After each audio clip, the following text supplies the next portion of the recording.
بات یہ ہے کہ امتحان کے وقت ثابت قدمی دکھانا ہوتی ہے۔ محبت کرنے والے تو ایسے موقعوں کی تلاش میں ہوتے ہیں، موقع آتے ہی وہ دکھا دیتے ہیں کہ اللہ سے محبت کرنے والے کیسے ہوتے ہیں۔ نبی پاک نے بھی دعا کی، مولا علی نے بھی دعا کی، فاطمۃ الزہرا نے بھی دعا کی، مگر یہ کہ حسین میدان کربلا میں کامیاب ہوں، اور حسین کامیاب ہو گئے۔ السلام علیکم ورحمۃ اللہ وبرکاتہ۔ ناظرین، آج سے ہم ایک نئی ویب سیریز سٹارٹ کرنے جا رہے ہیں۔ اس ویب سیریز میں ہم واقعے کربلا ڈیٹیل سے سنیں گے۔ خاندان نبوت نے شکوہ شکایت کے بجائے صبر اور کامیابی کی دعا کر کے ہمیں رضا الہی پر سر جھکانا سکھایا ہے۔ ایک مرتبہ حضرت عباس رضی اللہ تعالیٰ عنہ کی وائف حضرت ام فضل بنت حارث پیارے آقا صلی اللہ علیہ وسلم کی بارگاہ میں حاضر ہوئیں اور عرض کیا، یا رسول اللہ صلی اللہ علیہ وسلم، آج میں نے ایک پریشان کر دینے والا بڑا ڈسٹربنگ خواب دیکھا ہے۔ آپ نے پوچھا کہ آپ نے کیا دیکھا؟ ام فضل نے عرض کیا، رسول اللہ صلی اللہ علیہ وسلم، وہ بہت ہی شدید ہے، مجھ سے اس خواب کو بیان کرنے کی جرت نہیں۔ پیارے آقا نے دوبارہ پوچھا تو آپ نے عرض کی کہ میں نے دیکھا کہ آپ کے مبارک جسم کا ایک ٹکڑا کاٹا گیا اور میری گود میں رکھا گیا۔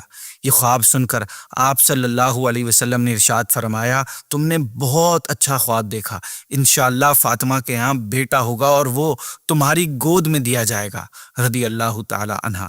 ناظرین، ایسا ہی ہوا۔ اس واقعے کے کچھ ٹائم بعد امام علی مقام امام حسین رضی اللہ عنہ پیدا ہوئے اور حضرت ام فضل کی گود میں دیے گئے۔ یوں اس خواب کی تعبیر ظاہر ہوئی۔ ناظرین، حضرت امام حسین رضی اللہ عنہ کی پیدائش سن 4 ہجری میں شعبان کے مہینے میں مدینہ طیبہ میں ہوئی۔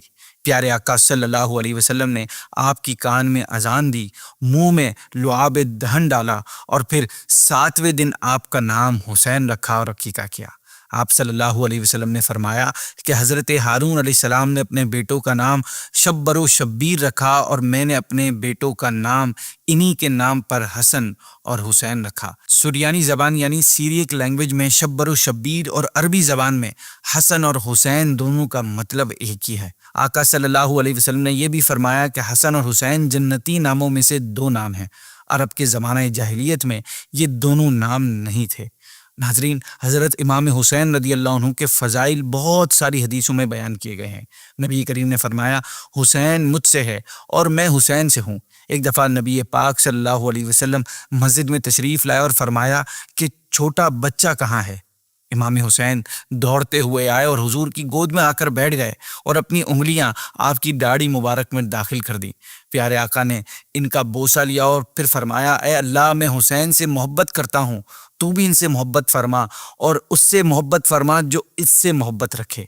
نبی پاک صحابہ سے ارشاد فرماتے، جسے پسند ہو کہ کسی جنتی نوجوان سردار کو دیکھے تو وہ حسین بن علی کو دیکھ لے۔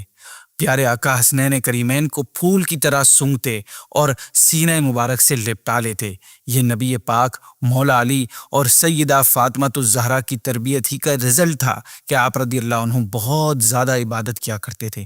آپ رضی اللہ عنہ نے تقریباً 25 حج پیدل فرمائے۔ روزہ، صدقہ و خیرات اور دوسرے نیک کام آپ کی زندگی کا حصہ تھے، پارٹ تھے۔ آپ نماز سے بھی بہت محبت فرماتے تھے۔ ایک دن کا واقعہ ہے کہ نبی پاک صلی اللہ علیہ وسلم حضرت امام حسین رضی اللہ عنہ کو اپنے سیدھے پاؤں اور اپنے صاحبزادے حضرت ابراہیم رضی اللہ عنہ کو اپنے لیفٹ پاؤں پر بٹھائے ہوئے تھے کہ حضرت جبریل امین حاضر ہوئے اور عرض کیا، رسول اللہ صلی اللہ علیہ وسلم، خدا تعالیٰ ان دونوں کو آپ کے پاس جمع نہیں رہنے دے گا، ان میں سے ایک کو واپس بلا لے گا۔ اب ان دونوں میں سے جسے آپ پسند چاہیں پسند فرما لیں۔ پیارے آقا نے فرمایا، اگر حسین کا انتقال ہو جاتا ہے تو علی اور فاطمہ کو تکلیف ہوگی اور مجھے بھی شدید تکلیف ہوگی، اور اگر ابراہیم وفات پا جائیں تو زیادہ غم مجھ کو ہوگا، اس لیے مجھے اپنا غم پسند ہے۔ ناظرین، اس واقعے کے 3 روز بعد پیارے آقا صلی اللہ علیہ وسلم کے شہزادے حضرت ابراہیم وفات پا گئے۔ اس کے بعد جب بھی امام حسین نبی کریم کی خدمت میں آتے تو حضور مرحبا فرماتے اور پھر ان کی پیشانی کو بوسہ دیتے اور لوگوں سے فرماتے، میں نے حسین پر اپنے بیٹے ابراہیم کو قربان کر دیا ہے۔ ناظرین، اس ایپیسوڈ کے سٹارٹ میں ہم نے سنا تھا کہ امام علی مقام کی ولادت کی خوشخبری ولادت سے پہلے ہی دے دی گئی تھی۔ اسی طرح آپ رضی اللہ عنہ کی شہادت کی خبر بھی آپ کے دودھ پینے کے زمانے میں پیارے آقا نے ارشاد فرما دی تھی۔ حضرت عائشہ صدیقہ رضی اللہ عنہا سے روایت ہے کہ پیارے آقا صلی اللہ علیہ وسلم نے فرمایا، مجھے جبریل نے خبر دی کہ میرے بعد میرا بیٹا حسین زمین طف میں قتل کیا جائے گا، اور جبریل میرے پاس یہ مٹی لائے۔ انہوں نے بتایا کہ یہ حسین کے مقتل یعنی شہادت کی جگہ کی خاک ہے۔ ناظرین، طف کوفہ کے قریب ایک جگہ کا نام ہے جس کو کربلا کہا جاتا ہے۔ پیارے آقا نے یہ بھی فرمایا کہ حسین بن علی کو 60 ہجری کے اختتام پر شہید کر دیا جائے گا۔ اس حدیث مبارکہ میں نبی کریم نے نہ صرف امام حسین رضی اللہ عنہ کی شہادت کی جگہ بتائی، بلکہ یہ بھی ارشاد فرما دیا کہ یہ عراق کا میدان کربلا ہوگا۔ ساتھ یہ بھی بتا دیا کہ یہ عظیم واقعہ 61 ہجری کے اینڈ پر ہوگا۔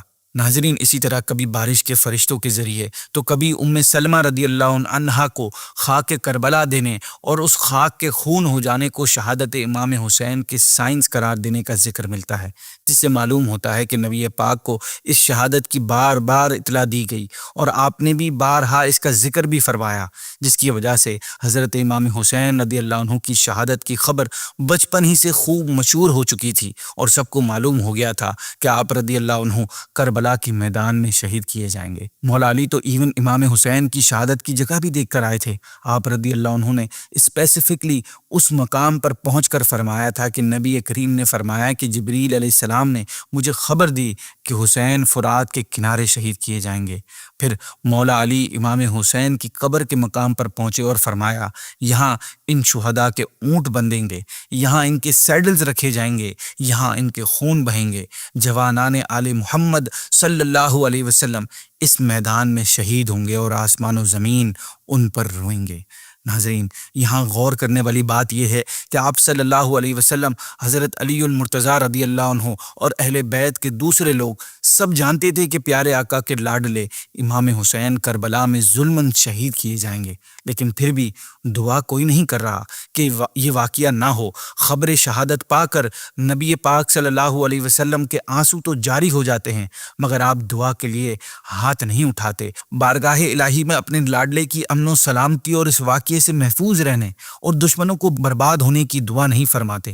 نہ علی المرتضیٰ عرض کرتے ہیں کہ یا رسول اللہ صلی اللہ علیہ وسلم، اللہ کی بارگاہ میں اپنے اس بیٹے کے لیے دعا فرمائیں۔ نہ خاتون جنت التجا کرتی ہیں کہ اے سلطان عالم، آپ کے فیض سے عالم فیضیاب ہے اور آپ کی دعا قبول ہی قبول ہے، اس لیے میرے اس لاڈلے کے لیے دعا فرما دیجئے۔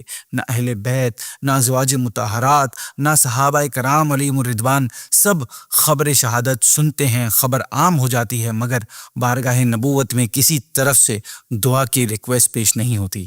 کیونکہ ناظرین، بات یہ ہے کہ امتحان کے وقت ثابت قدمی دکھانا ہوتی ہے، یہ وقت پیچھے ہٹنے کا نہیں ہوتا۔ محبت کرنے والے تو ایسے موقعوں کی تلاش میں ہوتے ہیں، موقع آتے ہی وہ دکھا دیتے ہیں کہ اللہ سے محبت کرنے والے کیسے ہوتے ہیں۔ نبی پاک نے بھی دعا کی، مولا علی نے بھی دعا کی، فاطمۃ الزہرا نے بھی دعا کی، مگر یہ کہ حسین میدان کربلا میں کامیاب ہوں اور حسین کامیاب ہو گئے۔ ناظرین، ہماری ایپیسوڈ کا وقت مکمل ہوا۔ دوسری ایپیسوڈ میں ہم بات کریں گے یزید کے بارے میں کہ یزید کون تھا، تخت پر کیسے بیٹھا اور امام حسین سے اس کی دشمنی کی وجہ کیا بنی۔ السلام علیکم ورحمۃ اللہ وبرکاتہ۔